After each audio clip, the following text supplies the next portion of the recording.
Sada otišao sam da napravim taj PET skener u Istanbulu sa mojom suprugom. Pazite, ja pjevam u jednom lokalu koji se zove Estrada u Beču, koji je držao Hulja, jedan sjajan čovjek. Pazite, ovako izgleda lokal, vidite ovako. Ovdje bi bila muzika, a ovamo stoji 300 ljudi, sjedi i ovamo 300 ljudi. Tamo je šank i u jednom trenutku, preko puta mene, sjedi pokojni Giške, Baja Sekulić, Asko, ne znam, ta ekipa čitava. I odjednom ja čujem kako kaže, ovo je stani muzika, ja stanem, gazda taj Hulja. Momak, čovjek izvadio pištolj i hoće da puca na Giške. I ja čujem kad Giške kaže ovako, nemojte da neko prvi opalio metak. On njegovim. A ono ispod stola sve repetiraš i hekla, ne šta repetiraš. Ma nisam neki poznavalac toga svega, vjerujte. Evo da ljudi misle, ma nemam ja pojma, ja sam beba za to. Ja totalno nisam iz te priče. I ti volim da pravim neke mistike, ne pričam vam pošteno kako jest. I ja kažem, Kaliću, sad nema više spasa. Nemam kud, to je ovako, ja sam tu, nema. Gledam je ko pojačalo veće, gdje mogu se sklonim, eventualno, ako uspijem. A znate šta kaže Hulja, taj tučin, pošteni tučin, ovom koji drži već repetiran hekla.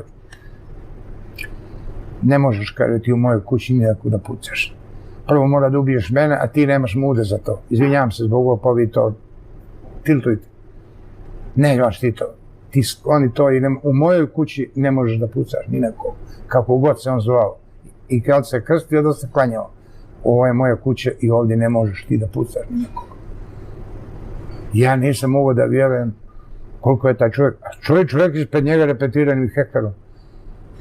Prižikuje svoju glavu da bi časno odbranio goste svoje. Da to bio Giški ili ne, nije važno za njega, on je njegov gost. I vidite, i ovaj je normalno spustio i otišao. Negdje drugo se zaračunavajte, ovdje u mojoj kući on je zaštićen, ne možeš ti njega pucaš, nikog nije na tebi. Nastavi se muzika, idem ja sad za Tursku, prošlo 30 godina od tada. Zove me čovjek, on je negdje na jugu tamo Turske, gdje je od Madališta, ljetovališta. Ja sam te prve noći otišao da suprugom da obiđem, da vidim tu čuvenu Sofiju, to čudo od zgrade, od danja. I tu sam moju suprugu otpjevao, ona voli pjesmu, ona voli onu strofu, kaže, kad je čula pašinica da se paša pasirata drugi svijet, iz oka je suza kanu i na minder mrtvu panu ljubav pašina. Paša je imao harem, ali je volio samo jednu. Samo jednu. I ona je umire kad je čula da je on umro. U Stambul na Bosnu, tako se pjesma zove, ja kažem, sad ću seću da ti pjevam ja ispred Aja Sofije ovdje, tu pjesmu, tebi, na dar. I to sam mi otpjevao. I zove me čovjek iz hotela i kaže, imate gosta. Taj Hulja je došao avionom da bude sa mnom sat, dva i da se vrati nazad, da me pozdravi i da se vidimo. Sad vi meni kažete, zašto Zoran Kraljić imao cijel život problem zbog toga? Što sam uvijek pričao onako kako osjećam i prema Beogradu, i prema Srbinu, i prema Crnogorcu, i prema Turčinu, i Ciganinu, i onom iz Liliputancu koji je dobar čovjek.